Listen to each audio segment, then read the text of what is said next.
Um, okay. Um, Before starting the presentation, I would really like to first thank Innovate Bio for having us here today and providing this excellent forum for us to share this presentation with you all. It's very appreciated. Let me begin by introducing myself. My name is James Lewis. I'm here with my wonderful colleague, Karen Leung. We both work in City College of San Francisco's biotech program.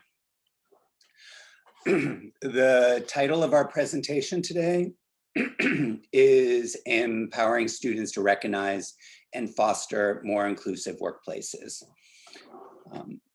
I'm here today to talk to you about some of the work that we have been doing at City College of San Francisco in collaboration with the Office of Career and Professional Development at the University of California, San Francisco, to strengthen work-based learning for our City College biotech students doing internships at UCSF. Although this collaboration started in 2015, over the past couple of years, our work together has been supported by an NSF ATE grant. In this presentation, we will provide our reasons for building this collaboration, discuss our understanding of inclusive workplace practices, and how encouraging these more inclusive practices serve our students as well as those overseeing them in the workplace, and finally share a few of the tools that we provide our students to recognize and foster more inclusive workplaces.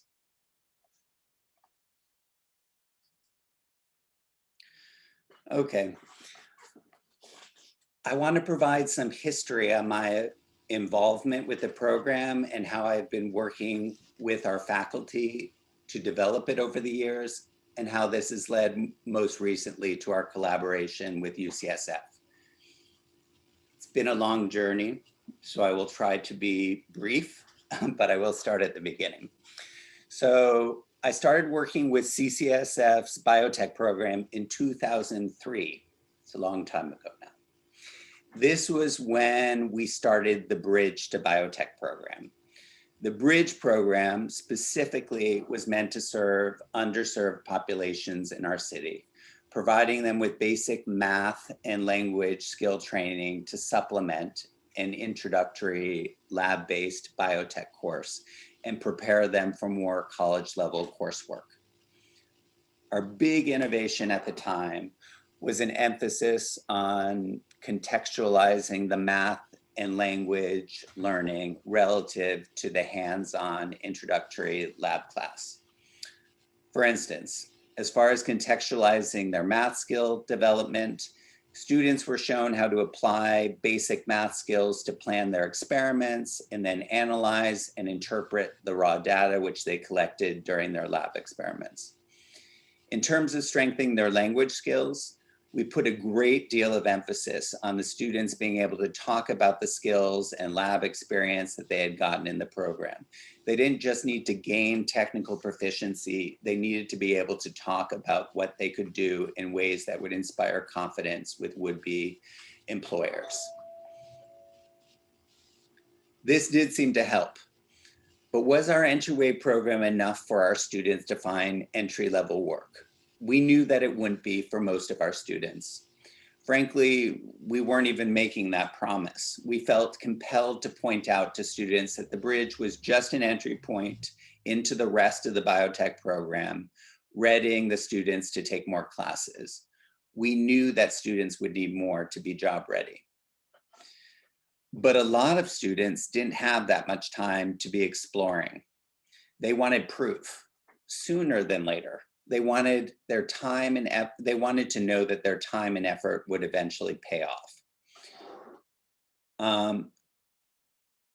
So to this end, around that time, we started an internship program. And along with the internship program, we started developing additional classes to support and prepare the interns for success in these internships. For instance, we developed a more project-based lab skill class, hoping to simulate the kind of lab work that students would encounter in the internships. We wanted to give them more practice performing basic lab skills. We developed an internship support class to help the students reflect on what they were doing in their internships, address issues, and strengthen their scientific understanding of the research that they were helping to conduct during their internships. We also created another pre-internship class where students would explore a particular area of bioscience that interested them and identify companies and research labs in areas that were working in which they wanted to be working. We believe that this would help the students be more engaged and motivated to take on an internship. Truly, it seemed like each semester, every year, we came up with a few more interventions to make the program that much more effective at preparing our students to transition from the classroom to the workplace. For every issue we saw coming up, we developed yet another supportive intervention. So what were the results?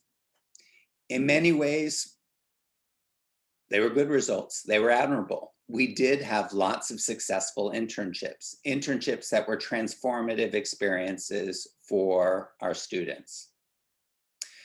But the odd thing was, with all our experience, we were still completely unable to predict with any consistency which students would succeed in their internships.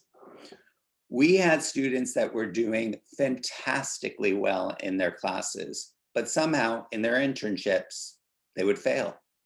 They would feel lost. They weren't making progress as they expected. They wouldn't know how to put things right. These students somehow would never develop a good working relationship with their mentor. Conversely, we had students that had never really shined in class, ones where we questioned whether placing them in an internship might be setting them up for failure. Yet some of these students somehow established great working relationships with their mentors. They were even getting offered jobs after the internships. So what was going on? Without taking credit away from the more successful interns, a good deal of their success seemed to depend on the good fortune, the serendipity of being paired with a mentor who connected with the student and formed a good working relationship with them. It seemed that these mentors were somehow naturally skilled at supervising, training, and advising our students. So then our challenge, how do we get more of these mentors working with our students?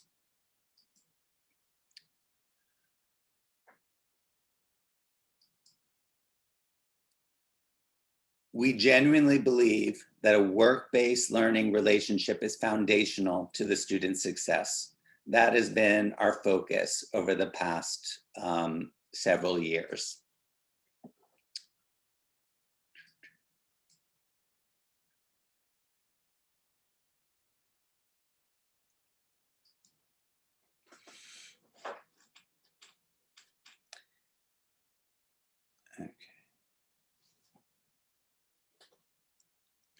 And here's the basis of our collaboration with UCSF. I may have just skipped something, please excuse me.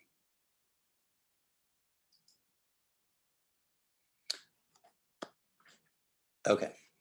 I should point out that UCSF is the second largest employer in San Francisco.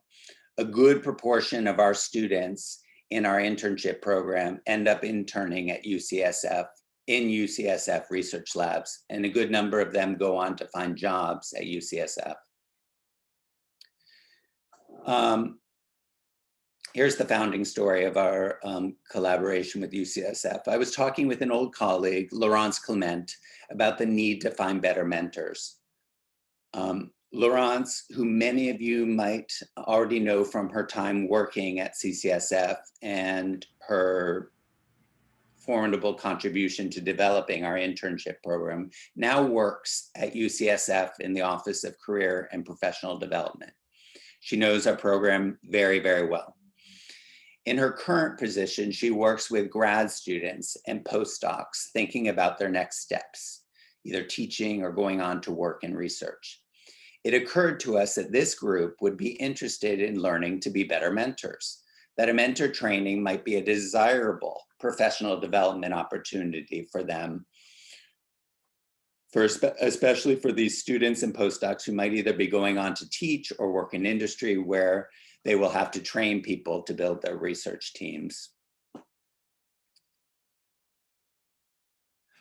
Laurence brought in one of her colleagues, Naliti Saul, as she started developing the first version of our mentor training program. And this is how our collaborative team came together. I want to say a few things about our team. Our team brings together decades of expertise in bench research and training, professional development with a focus on diversity, inclusion, and equity, as well as evidence-based training practices and assessment and training development for individuals at all stages of education, responsibilities, and backgrounds in the life sciences, as well as a thorough understanding of both the intern, trainee, and mentor employee perspective. The trainings and curriculum we've developed for both the internship mentors and for our interns, our student interns, have been developed utilizing organizational management best practices, evidence-based practices from education pedagogy, and case studies that we have encountered from both the internship mentor and intern trainee perspectives. Our foundational framework for our internship employer training, along with examples of inclusive supervisory practice, can be found in our recent publication. A link to this paper, which was published in the Inclusive Science issue of GEMBI this past May, can be found at the end of the presentation.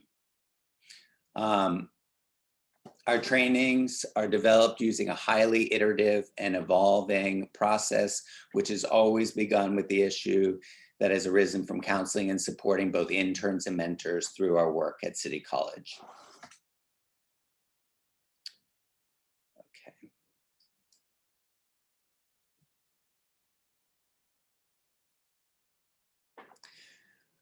I want to emphasize that we believe an inclusive workplace is an effective workplace. I also want to point out that our mentor training has been extremely popular. We've had over 500 UCSF researchers that have participated in the UCSF Inclusive Mentor Training. That's 12 hours of training. Without question, UCSF and other industry employers are seeing the value of this professional development for building productivity and retention throughout their organizations, while also supporting a diverse, engaged, and healthy workforce.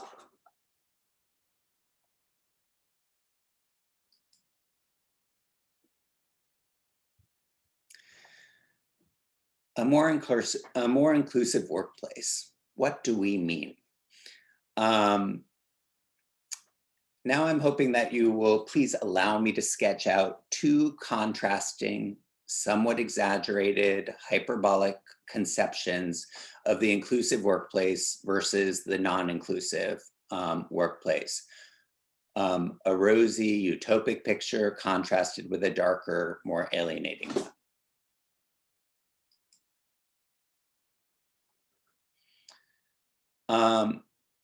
Why strive for a more inclusive workplace? What will come of this wish? What is the promise that we are hoping to realize? Again, in kind of looking at this in a very idyllic, utopic sort of way, everyone feels welcomed, respected, and appreciated. Everyone has a voice. Everyone can bring their whole self to work. Everyone can establish a work-life balance that is just right for them. Truly an optimal workplace, celebrating all our uniqueness, bringing us to get work done well together in perfect harmony. Now I would contrast that with the non-inclusive workplace as alienating and toxic. Here, every person is for themselves. It's a survival of the fittest mentality. Everyone is expected to do more and better.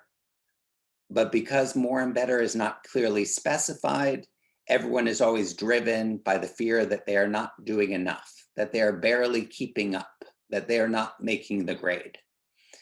This leads to burnout. In this kind of work environment, a competitive approach wins out over a more collaborative one.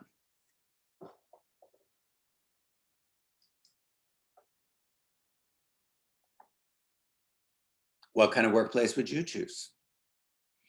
Choosing a more inclusive workplace seems like a no-brainer. So the choice couldn't be more obvious, right? I would say that there are few people who would argue against inclusivity.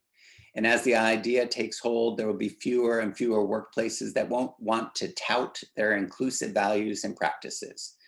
Inclusivity is trending.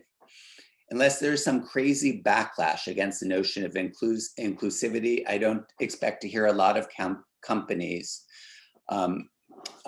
bragging about the fact that they have a non-inclusive workplace.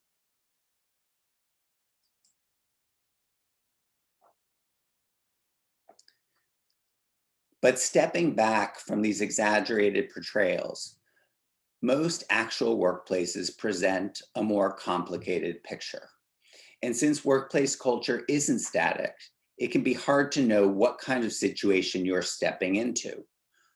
I want to describe different informing characteristics of workplace culture. Both of them play a role in establishing and maintaining workplace culture. One tends to lead to a less inclusive workplace. The other encourages a more inclusive workplace.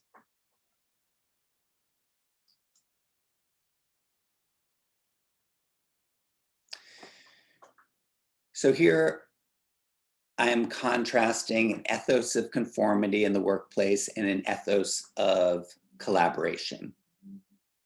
What I am identifying as an ethos of conformity, I see this tending to create a non-inclusive workplace for our college students. On the other hand, what I'm identifying as an ethos of collaboration, I see this tending to create a more inclusive workplace for our college students.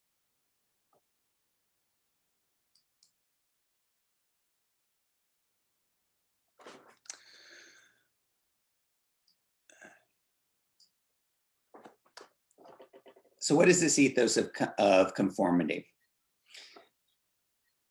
This again, I would say this is both the ethos of conformity and the ethos of collaboration are two modes that I do not see as completely exclusive. I think that they're always mixed to some degree. That's completely natural in most workplace settings.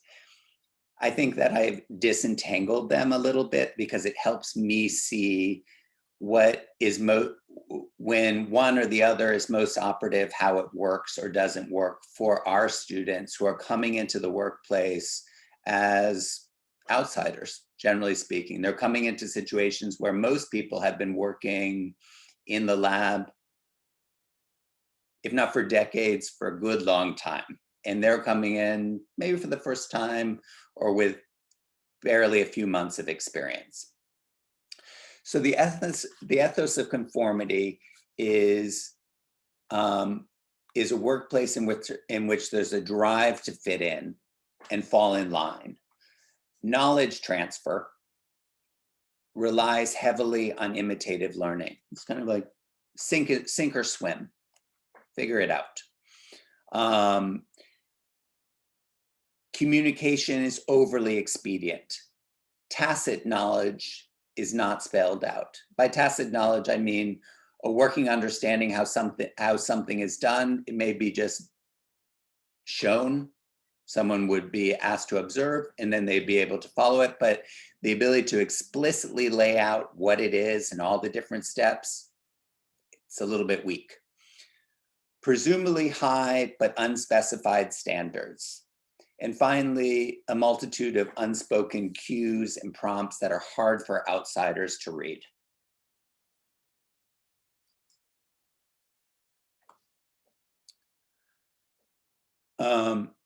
So how does an ethos of conformity work for our students?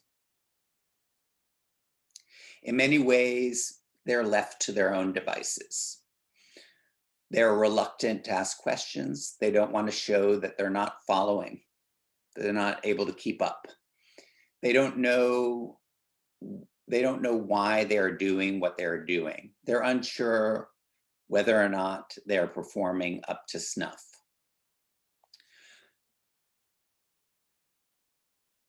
The ethos of conformity relies heavily on imitative learning, on just following along. Although imitative learning is an important mode of social learning, there are several disadvantages. Sometimes those imitating have trouble explaining the process they're helping to carry out, why they are taking the steps they are taking. And this makes it difficult to critically assess the process and refine it as needed.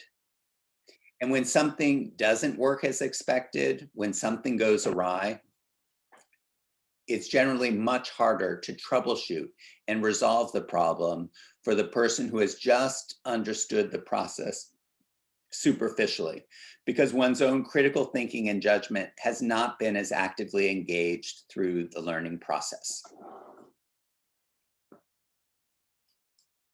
And let me contrast this ethos of conformity with an ethos of collaboration. With the ethos of collaboration, there's a greater emphasis on explicit communication, on teamwork, on mapping out different steps to get things done, make sure all team members understand the process. And there's a shared responsibility for achieving the goals.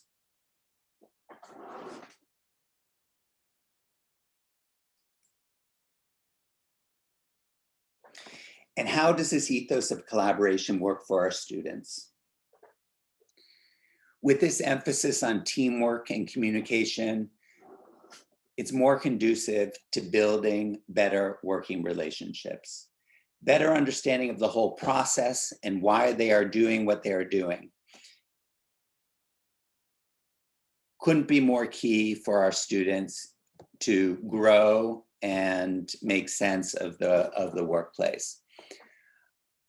It also allows, the ethos of collaboration allows for students to develop better critical thinking and judgment relative to the project. And this, it turns out, allows the mentor to gain greater confidence in the student's ability to work more independently.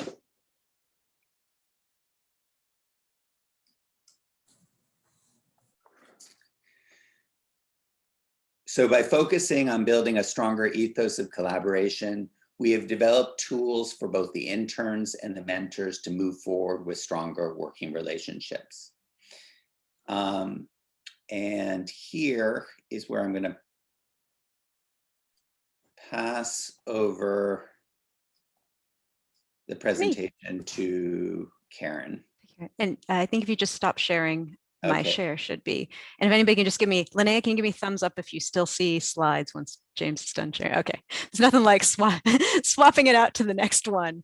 And so thanks very much, James. So I want to talk about, right, so if we were thinking about these different paradigms for how students may be interacting with their workplaces between sort of conformity and collaboration as a sort of a parity to non-inclusive versus inclusive. And I wanted to give you more now a depth of sort of what trainings we've developed to change these paradigms to hopefully move students towards a more collaborative environment and a more inclusive environment, both that they can work towards for themselves, which is what I'm going to focus on for the second half of this presentation.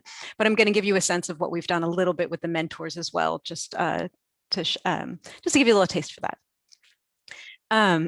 So before I get into sort of, I like the details, all the nuts and bolts of the actual practical training that we've implemented with our students. But before I get into that, I want to give you just sort of a general overview of what our training has meant. Like, what have we built together with UCSF? So what we've really built is an internship mentor training that trains mentors in inclusively practices and inclusive hiring, training, and supervisory practices to support effective working relationships. In parallel, we've built a training for community college students, but this really could be for any entry-level employee trainee to recognize workplaces that support their goals and values and to help them navigate barriers to inclusivity that maybe they will encounter, that they're likely potentially to encounter. But then on top of these sort of parallel curriculums and workshops, and I'll give you some of the ideas of exactly what kind of tools build up these in just a minute. But more recently, we've had the opportunity to bring both of these groups together to see really, once both sides are trained and they're given a chance to practice these tools together, what the effect is. And so our goal is that in allowing them to sort of, they learn these practices, then they work together to practice them and see how they get coaching and help while they're doing that, so they can implement them in a way that works for them, right? Because as we all know, with anything you're trained to do, you need to bring it into yourself and your own way of doing those, putting those practices into practice successfully for yourself. Our hope is that the result is that we end up with mentors that have the skills to engage in inclusive working relationships, and interns, or more importantly, students, alumni that we're hoping are going to move into the workforce that can recognize inclusive practices and skillfully navigate their working relationships. I do want to recognize that our partnership with UCSF and with Laurence Clement and Naliti Saul has really allowed us to develop this encompassing inclusive training. And I'm going to provide you some data on its success. Oh, I can't say that word right now. We're also just in our second cohort of these two groups coming together. But we really do believe that the individual components of this training can be beneficial for both mentors, but more importantly for community college students to independently improve retention and success for diverse bodies of students in the sciences. And part of, we'll talk to you a little bit more about what we're kind of planning next after our current NSF grant ends this year, and we're in negotiation for our next one, what we kind of plan to break this down and hopefully make it available to more people. So here's an overview of the framework around the skills and tools we really believe that mentors and mentees need to foster more inclusive workplaces. Our mentor training, which as James had mentioned, has now trained over 500 UCSF researchers, really focuses on mitigating biases in hiring and selection process. So selecting if it's an internship, right, which is a little different than hiring often. Helping them learn to assess work and learning styles, set clear expectations, provide regular and actionable feedback, be transparent about rewards and consequences, evaluate progress systematically, provide equitable access to resources and support, and to be able to manage conflict, especially around culture, values, and behaviors. Now, in alignment with this training, we utilize a similar framework to train and empower our community college students to navigate and hopefully succeed more in the workplace, in their internships and beyond, by providing training that helps them utilize interviews to assess fit of an environment for them, assess workplace environment once they're there, and also assess and adjust to work style differences, particularly between them and whoever their direct supervisor is, to help them identify and clarify expectations, obtain feedback and really systematically respond to that feedback regularly. And so be able to be proactive about it. And then also to identify and manage conflict. So our trainings really emphasize a self-reflective practice in thinking about how can we not just think about being more inclusive, how to be more collaborative, but how can we operationalize these things so that that steps in it, so that there's processes developed on both the mentor and the mentee, the intern side, to make sure these that inclusivity is goes forward in a step-by-step process. So since we don't have all the time in the world, this is obviously a lot of different areas to explore. I'm going to just break it down to just 2 pieces for today. I'm going to give you a general overview of how we help students identify and clarify expectations and obtain and systematically respond to feedback. Specifically, I'm going to talk about these because this is a lot of where we seem to see with our students significant levels of misunderstanding and conflict can arise when these pieces are not, when there's no feedback, or very little feedback, or there's good job, or not useful feedback, and there's not clarity around expectations. So we do actually train the other pieces, but this has been become a big focal point, especially in our internship support course. So just to give you another framework of how we do expectations and feedback, we really try to first provide students with examples of what clear expectations and training programs would look like. So here's an example of what that would be, and sort of helping them roadmap the expectations they would need they need to be clarified to succeed. Like what information do they need from their mentor to be able to proceed at a good rate? And then we ask them, basically, once they've seen these examples and they've seen sort of what they should understand, we ask them to really reflect and outline their understanding. So we usually do this once they've been in their internship for a short period of time, within the first few weeks, to really think about what their mentor has already communicated to them. What are they capable of being able to outline on their own? And then from there, trying to identify the gaps. So if this is a great example, if we provide them what we think is a very thorough example of what they should know, and then they figure out what they do know, then what's the space between those two? And then finally, great, once they know what that space is, what are the tools? We try to provide them with the tools that they will need to obtain that clarity. And so they can put them into practice and try to build their understanding to fill out those expectations more as they go forward. So basically, we're asking them to mind the gap, right? So what is the difference between what they should know and what they do know, and how do they fill that? So firstly, we explain to the students that there's multiple facets of clear expectations, and we provide them sort of an outline of what a detailed and transparent training plan should look like. And so we ask them questions around, do they understand what goals and expectations their mentor would like them to reach during their internship? How will they be evaluated to determine if they've met each of these expectations? How will they be taught, trained, or supported to attain those expectations? What resources will they be provided? What is this training strategy going to look like? And also, how will their mentor supervisor initially assess their baseline knowledge or skill level for each goal? So understanding that, right, it's a series of process. Ideally, there should be a baseline assessment. Often baseline assessments are sort of taken casually, but ideally they should be taken very clearly, so the mentor or the supervisor knows what skill level that student's at. They should devise a teaching and training plan to get them to what the goal is, and have a very clear idea of what the success metric is to reaching that goal. So we provide an example, and this is a big table, and I don't expect you to read it. I'm going to tell you how to get to it if you would like to read it, but I think it is really important to provide students with examples of what this could look like. So this includes not only sort of all those stages I was talking about, so the expectation, the evaluation metrics, the baseline assessment, and the teaching strategy, but these are not just for technical skills. This is also for conceptual knowledge. This is for performance metrics. This is for professional skills and attitudes. And just so if you want to know, this table is in our recent publication. So Heather, if you have a second, if you could drop the link into the chat. Otherwise, I have it at the end of the presentation as well. So you can go to this tiny URL and find the paper and find this table and read it and get a sense of at least what we feel would help the level of detail that's sort of necessary so students know what benchmark they're at and how they're going to move to the next one. Okay. So just to let you know, I mentioned this before, but we do have students complete this within the first month of their internship. So we just we give them a blank form. We give them an example, the full example, so they have an idea of what kind of level of detail we think they need, and then we have them just try it out on their own.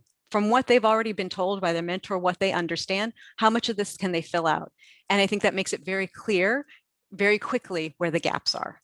What do they not know? What do they not have any? And sometimes it's they have actually no idea, or they have no idea about performance, for instance, right? And sort of what level, like how nice should their gels look, or what level of presentation should they be giving? Or they don't really have any understanding of how they're going to be evaluated, or what says, right, that they, for instance, that they really know PCR. So that's sort of to help them identify gaps. Again, I'm not going to go into detail about what we do with the mentors, but I did want to point out here that this is, now that we do have the dyads together, so our mentors and mentees that are both trained, one of the things that we have really gone into is having mentors complete this table as well. And that's where we had started. We now have the mentees do it as well, as a way for them to learn about the gaps before they get that information from their mentor, because they will go on to other workplaces, obviously, where their mentors will not be in a supportive training program. But just to let you know that we really find this extremely beneficial. So the mentors completing this type of protocol, like training plan, really leads to better training protocols, not just for the student, not just for the mentor, which both puts them on a level playing field, right, of understanding what the language is about, what's expected, but also for myself as an internship coordinator. Now, if there's issues that arise, I can go back to that expectation and see where things have gone off, maybe off the rails. I know where to have a discussion from, but also for the program. So this way we actually find out what our students are expected to do and how they're going to be measured for success. And what resources and training they're being given to do that as well, right? So that helps inform all of us as to, what we should be doing in our programs moving forward. So maybe to belabor it a little bit more, we really think expectations are really important. And so beyond even just this training plan, there are additional sort of series of expectations our students generally need clarity on in order to engage effectively during an internship.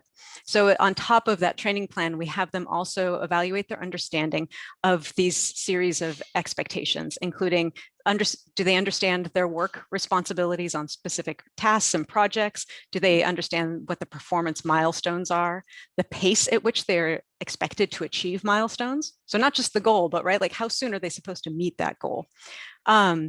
How and when they will be evaluated, which decisions they're expected to make, how they're expected to make those decisions, how and when their mentor wants them to report issues or concerns, how and when the supervisor mentor wants the intern to ask questions. This one actually comes up quite a bit. There really is no one preferred way to have questions asked. Sometimes mentors want questions asked only in the morning, and then, they do their work. And then we have mentors who are like, as soon as they have a problem, I want them to come to me, regardless of when it is. So there really is huge preferences around this. And if students don't know it, they can kind of very quickly butt up against a conflict where the mentor is like, well, they bug me all the time with questions, but there was never any clarity about when they were supposed to ask questions and when they were not supposed to ask questions. Also around how they're expected to handle difficult situation or conflict, right? Something breaks or someone starts yelling in the lab, other things as well. What are the logistics, policies, and point people they should be, right? The processes that they should be involved with.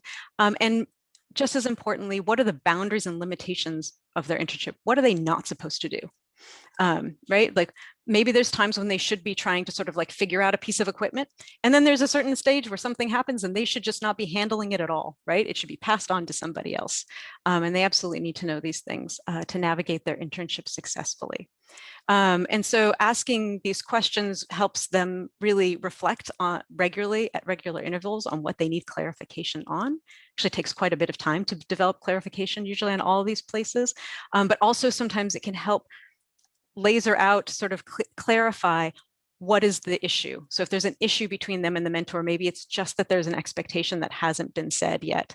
Again, kind of going back to that example of that my intern really just seems needy. It's like maybe you have just not clarified how you want to be communicated with and when you want to be communicated with. And if you were just very clear about when you wanted to have conversations with them, they would abide by that very clearly if you told them, and then there wouldn't be as much of a conflict there. On top of this, so obviously we think this is really important, we actually ask our interns weekly a very simple set of questions in a survey, which is as much for us to monitor their internship as it is for them to realize how important these expectations are. We ask them a series of questions of whether they agree or disagree with the following statements. I understood what I needed to do this past week to meet my mentor's expectations. I know whether I met my mentor's expectations this week. I received corrective feedback in the past week, telling me what I should do differently. I received positive feedback in the past week, telling me what I should keep doing. I understand what I need to do to meet my mentor's expectations next week. So it's a way of really just kind of monitoring, okay, do you have a clear understanding of how things are going to go, how things went this last week, how things are going forward? And are you given both positive and negative feedback so that you can stay on balance? Because you need both sides to know if you're really on point. So just a little bit of data from this for the first group of students we had that went through all of this training. And looking at self-assessment of expectations, 58% of the students said that this activity or these activities increased their confidence as an intern. 67% said it changed their behavior as an intern, and 42% that said that it positively impacted the success of their internship. So that's all great. And we told them how now to identify gaps. They've told you the whole point was to mind the gap. Well, it's great to know what the gap is, but how do you fill the gap? Right? You're going to need information on how to do that. So the next thing we do is we work with them on what are the tools they need to use, what are tools they can use to build this clarity and fill that gap. So we provide them examples on how to have a discussion around expectations.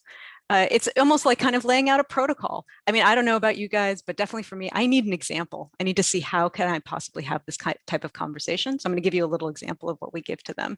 And then we sort of give them a process of how to request feedback, which also kind of goes into the clarity of expectations, and how to respond systematically to that and effectively, and how to proactively manage up in those conversations. And sometimes, again, all of this leading up to it is convincing students that they need to have these discussions in the first place, because there is a whole, like, if everything's just, no one's telling me anything, and I don't want to ask because I don't want to find out what's not going right. We really try to spend a lot of time explaining that they need this information, again, to be able to succeed. And so we give them a little bit of, we give them advice on how to do it in homework as well. So this is our general framework for understanding and managing expectations for the students. It breaks down into 3 steps. Help them when they're first asking for this feedback, they need to really build expectation clarity by first declaring what their intentions of asking their mentor for this and outlining what they already understand. Then further asking for clarity, writing down what they learned during these conversations, repeating it back to the mentor. So make sure that you've closed that loop, that you've heard what they said in the way of what they actually meant. And then following up. So really managing the expectations by making sure that then they follow up and say, okay, can we meet next week? Can we meet in a couple of days? This is what I understood you said you wanted me to do. This is how I've proceeded to do that. Is this right? Am I on track? Right? Is there something more I should be doing? And ultimately also promoting mentoring and supervising that works for them.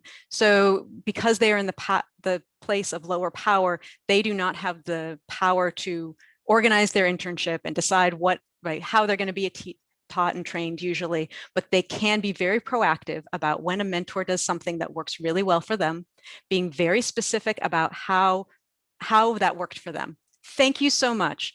Sending me that video really helped me clarify that concept. And now I understand why I'm doing this experiment this week, right? So if they're getting resources that really help them, being proactive about telling their mentor specifically why that helps, in hopes that means that mentor will continue in those activities and behaviors and provide them resources that are good for them. So I'm going to give you just a little dialogue. It's real fun to look at lots of words. I realize that, but I'm still going to read them out loud to you. This is just one example of some of the wording we give to the students on how to have a discussion about expectations. So here's possible language they could use, and we expect that they will change it to their own, right, to work, fit for them, how they would actually want to say this. A possible language could include, my goal is to make sure I'm meeting your expectations during this internship. I was wondering if you have time to talk with me about those expectations. And perhaps if that mentor said yes, they could follow up at that moment or whenever they do. A good way to open that would be to say, my understanding was that your expectations of me are, and list them, like explain already what you fully know and sort of ask, is that correct? Right? Like, am I on the right, we're on the even level of understanding. And then they take in that information, right? Either that is correct or there's additional details. It's opening a door for that information to come in. We really ask that students during this time really consider if there's additional expectations or information that's put that, that mentors provide for them during this. That's why they should always have a pen and paper handy or some way to write it down. They make sure that they're very clear about what that mentor means and how they're going to achieve what that mentor is asking them to do. So, for example, if the mentor says something like, I want you to become independent in doing PCR, the response for the intern should be something around the lines of, great, I would love to be able to achieve that goal as well. Can you please explain what independence would look like? Well, how will I know I'm sufficiently independent at performing PCR? And this is because we find that lots of our mentors, and totally understandably, all of us want to work with people who are independent and can do their job with less of us over them telling them how to do it. But independence means something very different to every person for every specific goal. And that student needs to know what that is, or they're never going to realize if they hit that benchmark and where they need to go next. So we ask them to really think about what kind of clarifying questions they can use to get that information. So finally, they should wrap it up. We tell them to wrap it up with something like, thank you so much for your feedback and time. Going forward, I will. And again, repeat back what was told to them and how they plan to achieve it. They should try not to leave these types of conversations without clarity about what the next step is for them, right? What will they do next to make sure that they're moving forward in those expectations? Just to drive this down home a little bit more, one of the homework assignments we do is I ask the interns about halfway through or a third way through to just ask this one question. Just ask, what is one thing I can do to improve in this internship? And then think again about those 3 steps, just being a chance for them to practice these things again, right? It doesn't mean that they're going to get the most effective feedback. We hope that they will, but it does at least open the door. And that's kind of the power stage at which they're at. They can open the door for that amount of feedback and then take in as much as they can and continue to ask small questions to just see if they can get clarity on what they need. So the same basic steps. And so we really see these as really helping students, right, not only get the clarity that they need and the information they need to succeed, but it also really shows their engagement, right? Their understanding of where they're at and their ability to be proactive in organizing and managing their internship and moving forward. Students in the program who've gone through this training around obtaining and systematically responding to feedback, 64% said it increased their confidence as an intern, 50% said it changed their behavior, and 55% said it positively impacted the success of their internship. So those are sort of the main tools I wanted to show you from, again, around expectations and feedback for students. But I did want to just give you a little overview of the other pieces that we have and talk about some of the data that we have around that. So for the interns, if we're looking at the utilizing of interviews to assess fit and assessing workplace environment and assessing and adjusting to work style differences, those 2 blocks make up actually 2 different workshops that we give to students. And so I thought, because everybody loves some data, I'm going to show you a little bit additional data on what the output is from those workshops, which are actually given to, even though we do reiterate them during the internship, the initial training is done for the students before they enter the internship. So they have these skills ready when they're interviewing for those internships and when they're trying to initially assess their environment as they're stepping into those internships. So around utilizing the interview to assess fit, many of you, if some of you came to the presentation I gave last month, you'll notice that these graphs look very similar. We asked students around a range of different topics, basically how this workshop affected them or influenced them. And we've offered these workshops in 2019 in person and in 2020 virtually. So just so you can see the relative comparison. And then we ask students basically if they agree or disagree with the following statements. My desire to seek an internship next semester. So for us, that's retention. So going from the pre-internship class to the internship class, their confidence that they will succeed in an internship, the confidence they'll feel comfortable in a bioscience work environment, whether they feel they fit the description of someone who does science, and their ideas about who can be successful in a bioscience career. And what you can see for all of these is, for all of these statements, the students, 3/4 of the students or more say that they agree or strongly agree with that statement, for all of these statements, I should say, for after going through this workshop. So, and it's fairly similar. I mean, there are some differences, but fairly similar between in-person and virtual. And on top of this, from our 2019 cohort, we have data showing that after participating in this workshop, 83% of students felt they had a process for evaluating workplace fit versus 6% before the workshop. So this seems, at least in our population, to be something that was really missing before we put this in place. Similarly, for the assessing, sort of this workshop we have on assessing yourself, your mentor, and your workplace environment, which also includes some information about work styles and adjusting to them. We see similar numbers, in some ways higher numbers, for agree or strongly agree with statements about around, again, wanting to stay in an internship, feeling comfortable being in a bioscience environment, their ideas about whether they could be successful in that environment. And after participating in this workshop, 92% of students felt that they had a process for evaluating different aspects of the working relationship they would have with a mentor or supervisor in the workplace versus 28% before the workshop.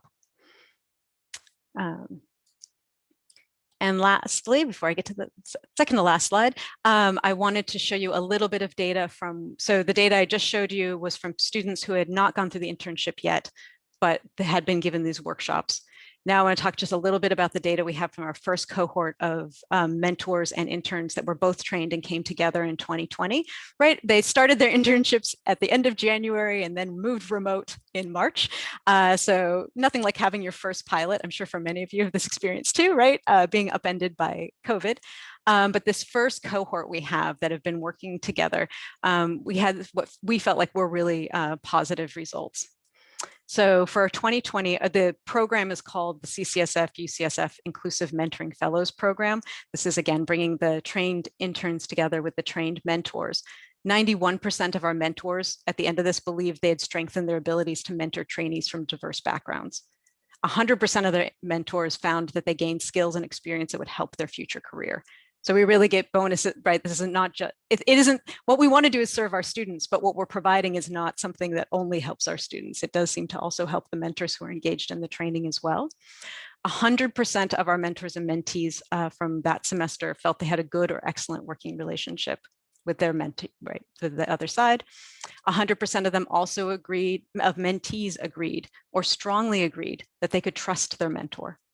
And we had over 90% retention of students in their internships post shelter in place, despite the fact that about a third of our mentors actually had to physically move within a month of of COVID in place, and right, lots of other massive disruptions to people's lives. We're currently in our second cohort right now and we are still in the San Francisco Bay Area in a semi-shelter in place scenario, but a little better prepared this time around for handling that. So we'll see how this semester goes. But I just really want to thank everybody for coming to the presentation and listening, and wanted to let you know that we have a series of resources on our collaborative for work-based learning in biotech, which James and I run, which is a little bit tangential to this NSF project that we've been working on with UCSF, but is a place, however, that we hold resources, including some resources right now for work-based learning mentors. We will be working on building some of these first, some of the tools you saw today as well in the future. If there's anything particular you saw today that you'd really like some additional information on, please let us know. A link to our publication is here and our project website. I did also just want to say, again, we're in negotiations with NSF for a next grant to move these trainings that we've developed at City College and at UCSF more broadly to biotech and industry particularly, trying to see how effective these mentor trainings we have will be once they've moved out of the academic space, and really interested in how these trainings that we've developed will be effective outside of the context of the biotech program at City College. And so we're really looking for faculty, City Community College faculty that are interested in attending our trainings and giving us feedback on that. And so with that, we would love questions. And we probably have a couple polls we'd like to ask you, but with that, thank you very much for your attention.